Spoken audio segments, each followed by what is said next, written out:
Friend welcome back. Friends, इन दिनों bankers को ज़्यादा परेशान हैरान भी हैं। कारण जो सर्विंग एम्प्लॉई हैं वो भी परेशान हैं, जो रिटायर्ड एम्प्लॉई हैं वो भी परेशान हैं। बैंक प्राइवेटाइजेशन जो सर्विंग एम्प्लॉई हैं उनके लिए सरदर्द बना हुआ है। पिछले एक साल से जब से बजट सेशन समाप्त हुआ और वित्त मंत्री ने अनाउंस किया कि हम 2 पब्लिक सेक्टर बैंक को प्राइवेट करने जा रहे हैं और एक इंश्योरेंस कंपनी को, तब से पिछले साल से लेके अब तक बीच बीच में कभी होना है, कभी नहीं होना है, कभी प्रॉब्लम है, कभी गवर्नमेंट अमेंडमेंट करने जा रही है।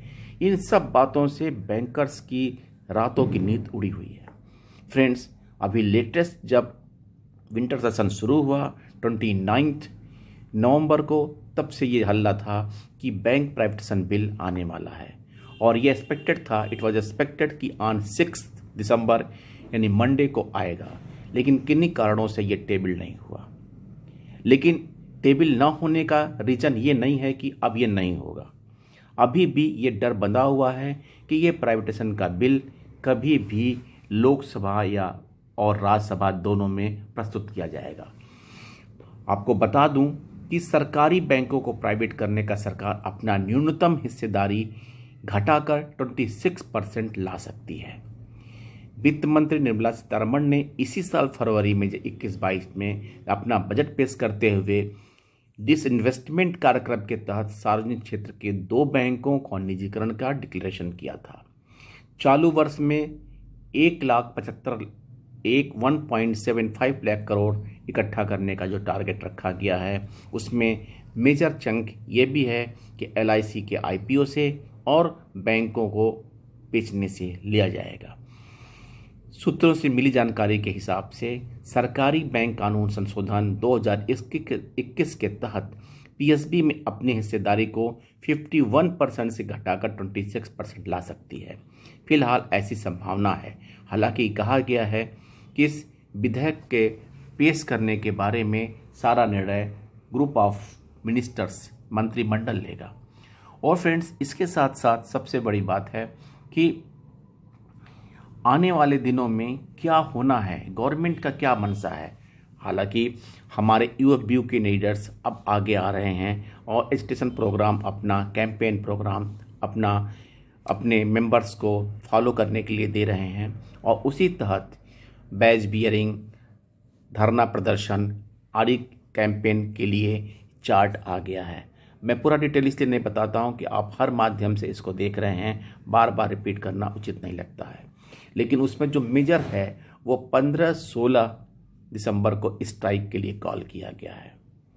अब यहाँ 2 बातें होती हैं कि हालांकि UFBU के लीडर्स, AIB के लीडर्स, सब लोगों ने मिल के ये डिसीजन लिया होगा, लेकिन किन वजह से ये 15-16 ये कभी सैटरडे, संडे या मंडे छुट्टियों के लगे हुए प्रीफिक्स सफिक्स क्यों नहीं होता है? नंबर 1। नंबर 2, क्या इन दोनों के स्ट्राइक से गवर्नमेंट पे कोई असर पड़ेगा? ये सारी बातें हैं, लेकिन फिर भी जो पहल UFBU द्वारा किया जा रहा है वो इसलिए सराहनीय है कि हमारे पास विकल्प कुछ नहीं है। यदि हम अपना प्रोटेस्ट इस समय नहीं कर सकते हैं तो फिर हम कभी भी कुछ नहीं कर पाएंगे। कारण ये है, एक तरफ गवर्नमेंट का एडामेंट होना, दूसरा आपकी जो विपक्षी पार्टियां हैं, जो पॉलिटिकल पार्टियां, अपोजिशन पार्टियां हैं, वो इस मुद्दे को उठाने के बजाय अन्य मुद्दे उठा रही हैं। जबकि Congress is the main party जो आपका होना चाहिए, जिसने वजह में इसके समय में सन 1970 में, 1969 में, जुलाई 1969 में जब ये नेशनलाइजेशन का कार्य मिस्टर गांधी ने किया था, वो जब इसको अपोज करने के नहीं कर रही है, जबकि मेन मुद्दा उनको अपोज करना चाहिए। ऐसे में अन्य किसी नेताओं का, जैसे कि कांग्रेस के वो किसान यूनियन के कोई नेता इसमें हाथ डालते हैं तो उससे गवर्नमेंट के ऊपर ज़्यादा इसका असर नहीं पड़ेगा, क्योंकि गवर्नमेंट इन नेताओं से की बात मानने की बजाय और निगेटिव बजाएगी। हालांकि क्या होता है ये नहीं पता, लेकिन गवर्नमेंट को, और इसी तारतम्य में आपको बता दूं कि स्टेट बैंक के चेयरमैन मिस्टर दिनेश खारा ने अपने एक स्टेटमेंट में कहा कि consolidation consolidation is a good for the banking industry. SBI Chairman Mr. Dinesh Khara.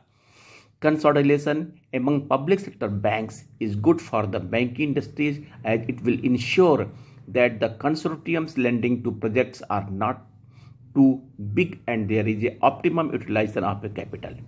According to State Bank of India Chairman Mr. Dinesh Kumar Khara, talking to the business line on the general tendency among banks to operate in all the niche segments, Khara said, small size banks may not have the ability to absorb losses that might come up. Moreover, the ability to lend larger ticket size is also restricted for small sized bank.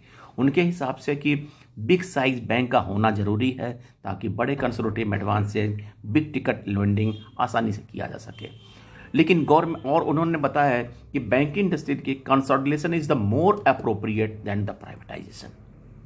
But government के adviser जो नीति आयोग जो निजी आयोग की तरह काम कर रहा है, why they are not thinking about this line.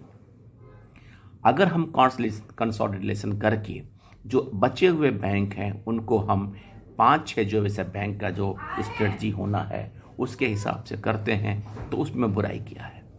लेकिन हमारे लीडर्स इस बात को गवर्नमेंट की तरफ मोड़ नहीं पा रहे हैं, अपने पक्ष में ये बातें बता नहीं पा रहे हैं कि this is the major more beneficial than the privatisation. केवल ये रोकने के बजाय इस सजेशन को भी देना चाहिए और government should rethink about their the views ताकि प्राइवेटाइजेशन को रोका जा सके और एक कॉमन मैन और एग्रीकल्चरिस्ट स्मॉल बिजनेसमैन के हित में काम किया जा सके। Thank you friends, next update के साथ फिर मिलते हैं, तब तक के लिए धन्यवाद।